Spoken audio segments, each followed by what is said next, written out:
Pernah sadar nggak?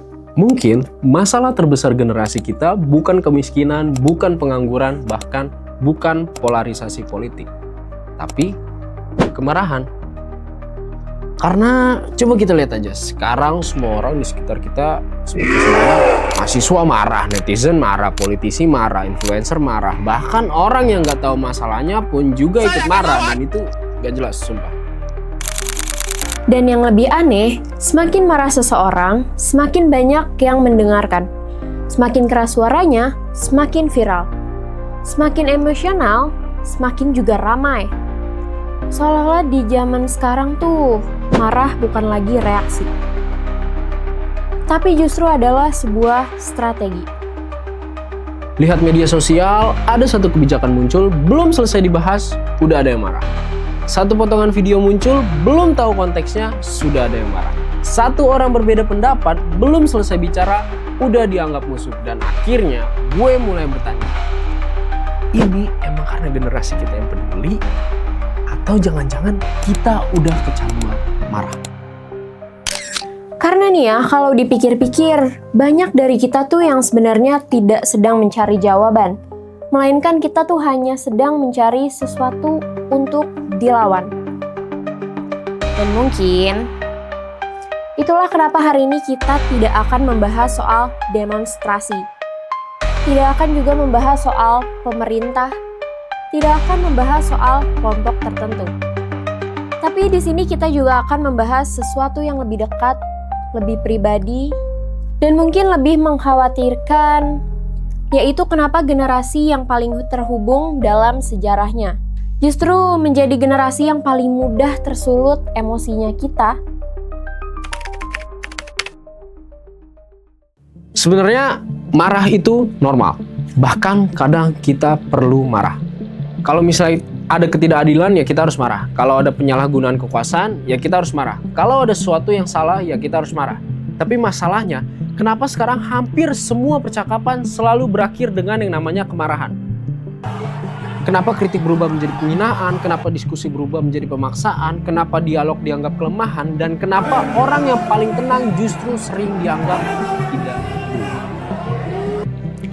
Dulu nih ya, orang tuh berbeda pendapatnya.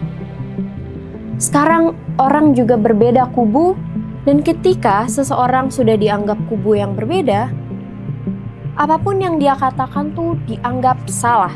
Padahal bisa jadi yang berbeda itu bukan niatnya, bukan juga tujuannya, tapi hanya caranya melihat masalah. Semakin gue pikirin lagi, semakin muncul pertanyaan baru. Kayak, kenapa fenomena ini semakin terasanya sekarang ya? Dan mungkin jawabannya ada di tempat yang setiap hari kita buka, yaitu media sosial. Karena coba kita perhatiin, konten yang tenang sering lewat begitu aja, konten yang bijak kadang sepi, tapi konten yang membuat orang emosi fix bakalan viral. Semua terjadi karena emosi membuat kita berhenti, membaca, mengomentari, membagikan, dan juga mendebat. Dan tanpa sadar, platform digital belajar dari perilaku kita sendiri. Semakin lama kita bertahan di sebuah konten, semakin sering konten itu serupa diberikan kepada kita. Akibatnya, ya kita tuh terus-menerus melihat kemarahan setiap hari, setiap jam, setiap menit.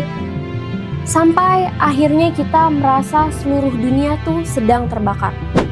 Padahal belum tentu.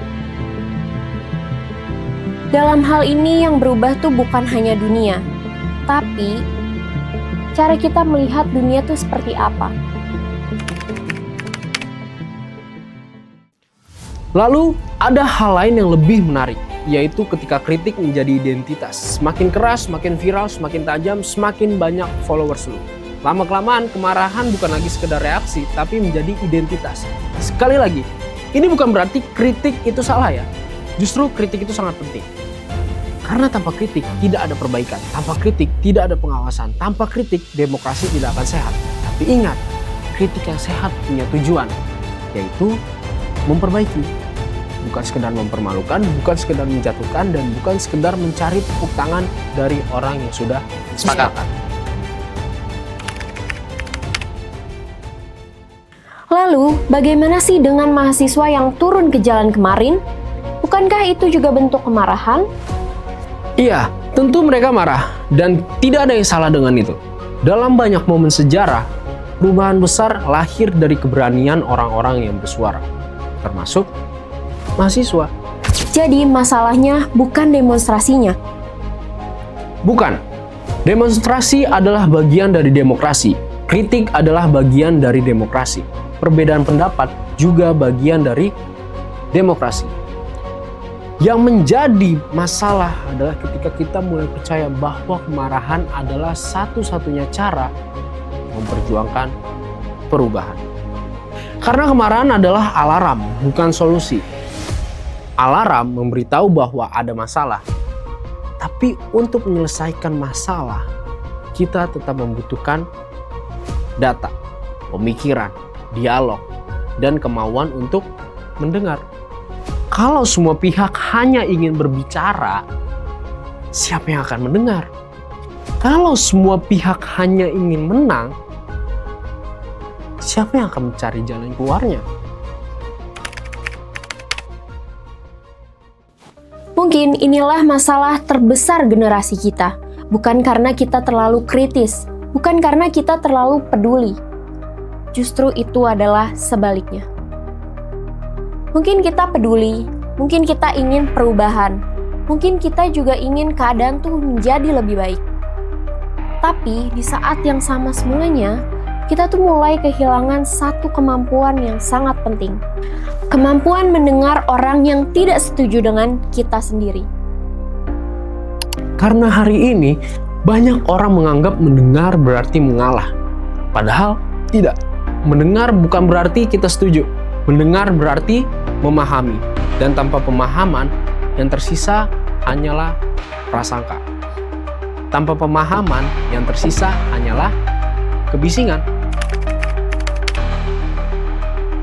Kita hidup di zaman ketika semua orang tuh punya mikrofon sendiri, semua orang punya akun, semua orang punya panggung. Tapi ironisnya, semakin banyak yang berbicara, semakin sedikit yang mau mendengar. Dan mungkin itulah alasan kenapa dunia terasa semakin marah. Karena di balik setiap kemarahan, seringkali ada satu perasaan yang sama, yaitu merasa tidak didengar. Jadi mungkin pertanyaannya sekarang bukan lagi kenapa generasi sekarang gampang marah. Tapi apakah kita masih mampu berdialog dengan orang yang tidak sepakat dengan kita?